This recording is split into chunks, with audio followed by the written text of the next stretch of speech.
It's really good to be here today, to be amongst brothers and sisters. I'd just like to read a few verses from Mark's Gospel. Mark chapter 5, verses 18 to 20.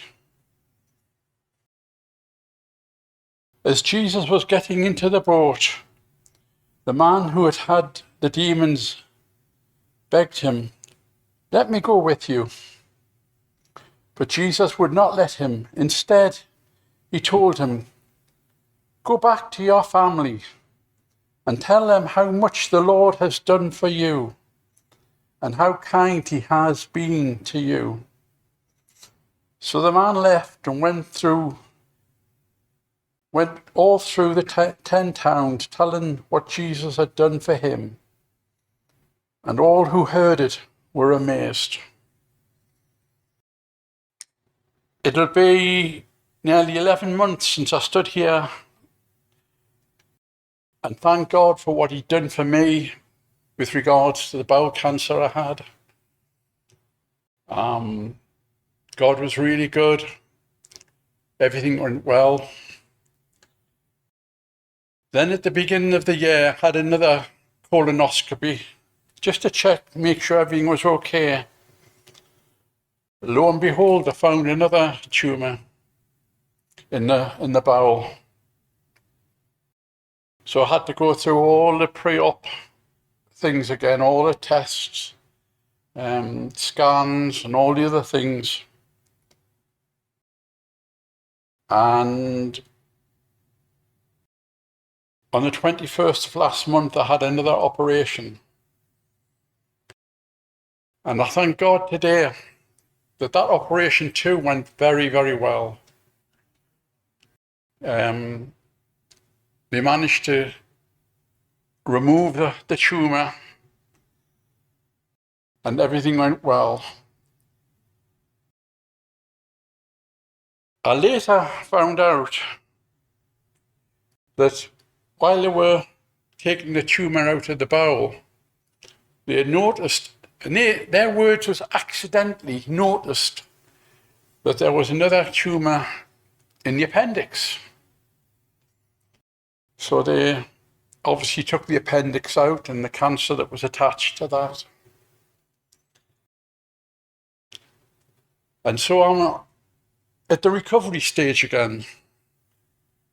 The wounds are healing fine. I've been discharged from the care of the consultant. And I would just like to do what Jesus told this man to do. Go and tell your family, go and tell your friends the wonderful things the Lord has done for you. And he did. And people were amazed. And I just count it a privilege today to give God all the glory. Give him all the thanks. Going back to discovering the cancer in the appendix, there's no such thing as coincidences or accidental things for a Christian.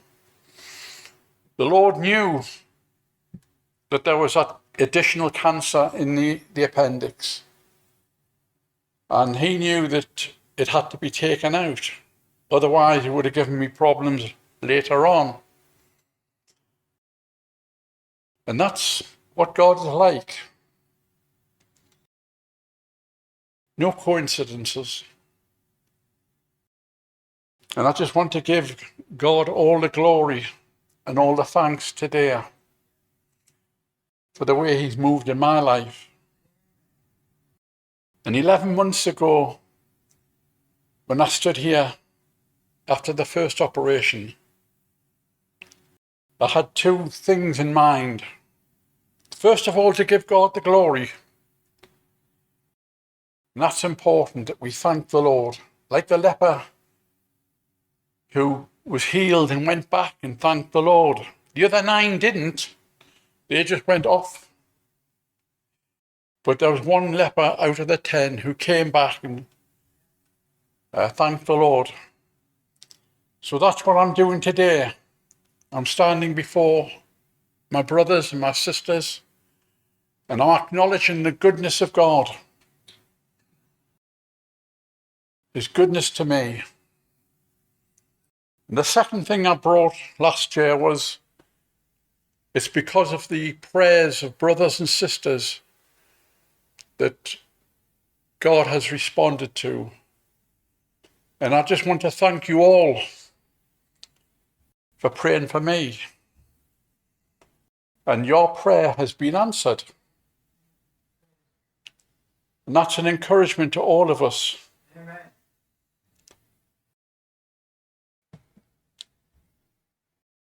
So God does answer prayer. He doesn't always answer prayer the way we want him to, but he hears every prayer. And his will be done. And so today, I stand here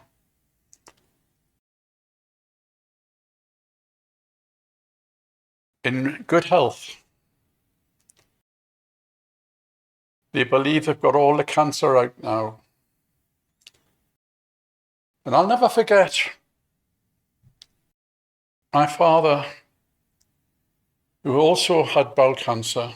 Both my mother and father died of bowel cancer. And I'll never forget my dad getting up at church. And he was I think that was the last time he attended the church, actually. I may be wrong, but I think it was. And he was asked to give a testimony. And he stood before the congregation and he said, whether God heals me or he doesn't heal me, God is not a disappointment. And it wasn't that long after that he went to glory.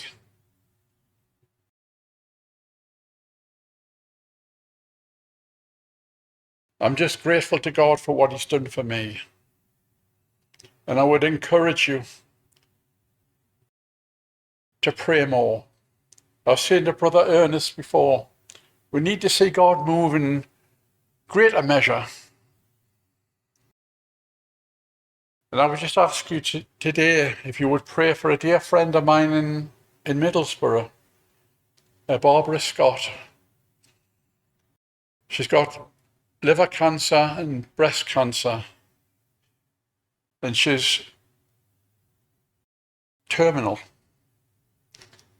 And I spoke to her on the phone last week, and I said, Barbara, just want to share with you that I feel so guilty that God has done something for me, and you're in the position that you're in. And their response was, the Lord's will be done. I'm in the hands of God. Roydon, you're in the hands of God. And I would say to the people today in the congregation here, we're all in the hands of God. And he moves in mysterious ways. So when adverse situations come our way, we've got to be true to him. We've got to put our faith and trust in him, which at times can be difficult. So Barbara is very, very, she's at peace. She's going to see the doctors on Wednesday about possible treatments that she might have. So I would just ask you in your personal prayers that you'll pray for Barbara. And I thank you all for praying for me. And I'm just so glad that I belong to such a caring, wonderful fellowship. And God has answered your prayers. And I give you thanks for that. But most of all, I give the Lord glory today. He's worthy of all our worship and praise. So thank you very much, and the Lord bless you. Amen.